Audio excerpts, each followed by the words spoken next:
आज हम लोग हिंदी व्याकरण में भयानक रस के बारे में पढ़ेंगे कि भयानक रस किसे कहते हैं।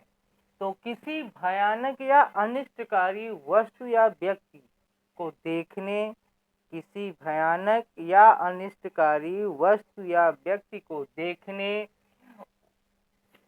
उससे संबंधित देखने या उससे संबंधित वर्णन को सुनने या स्मरण करने से चित्त में जो व्याकुलता उत्पन्न होती है उसे भय कहते हैं।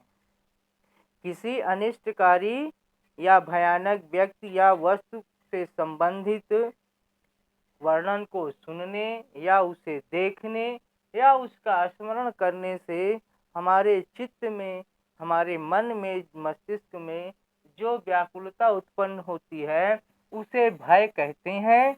और इस भय के जागृत और उद्दीपित होने पर जो रस की निष्पत्ति होती है उसी को भयानक रस कहते हैं। ठीक ना।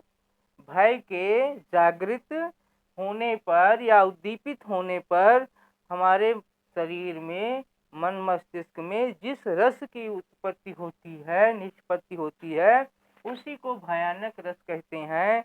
भयानक रस की निष्पत्ति में कौन कौन से उपकरण सहायक होते हैं या संबंधित होते हैं, तो इसको देखते हैं।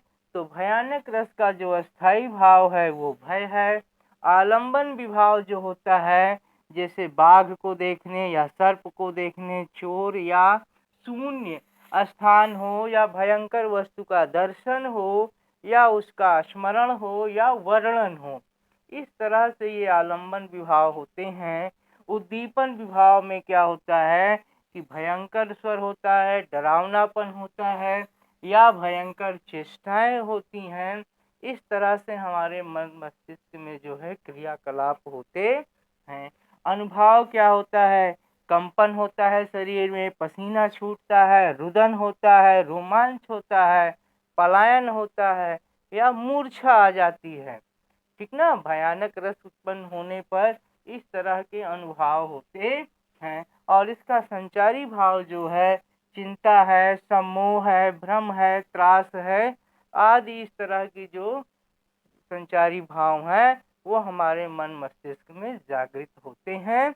निष्पत्त हो करके ये सभी उपकरण एक समूह में इकट्ठा होकर के हमारे मन मस्तिष्क में व्याकुलता उत्पन्न करते हैं, जिससे भय या भयानक रस की निष्पत्ति होती है। ठीक ना। इसे एक उदाहरण के माध्यम से समझते हैं। एक ओर अजगर ही लखी, एक ओर अजगर ही लखी, एक ओर मृग राय, बिकल बटोही बीच ही, पर्यो मूर्छा खाए। यहाँ पर एक बटोही यानी पथिक राही के सामने जो है इस तरह की समस्या आ रही है। इसके मन में जो है एक ओर मृगराय है और एक ओर अजगर है।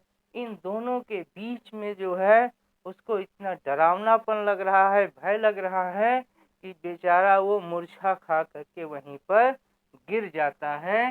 कहने का तात्पर्य है मार्ग में जाने वाले बटोही को ही राही या पथिक कहते हैं कि व्याकुलता का यहाँ पर वर्णन किया गया है।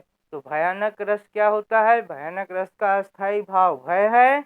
और ये भय जो है कैसे हमारे मन मस्तिष्क में या चित्त में निष्पत्ति होती है? किसी भयंकर वस्तु या भयंकर व्यक्ति की चेष्टाओं को या उसके वर्णन को सुनकर या उसे स्मरण करके हमारे मन मस्तिष्क में जो व्याकुलता उत्पन्न होती है उसी को भय कहते हैं।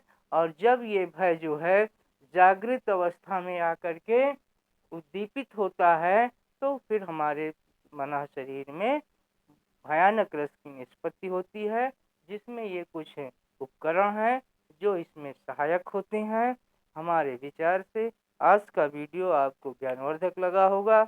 अगर ये वीडियो ज्ञानवर्धक लगा हो तो इसे आप लाइक करिए, ज़्यादा से ज़्यादा आप शेयर करिए और अगर इस चैनल पर आप नए हैं तो इसे आप सब्सक्राइब करिए, जिससे आने वाली वीडियोज आपको रेगुलर मिलती रहें और आपका उत्तरोत्तर ज्ञानवर्धन बढ़ता रहे। धन्यवाद।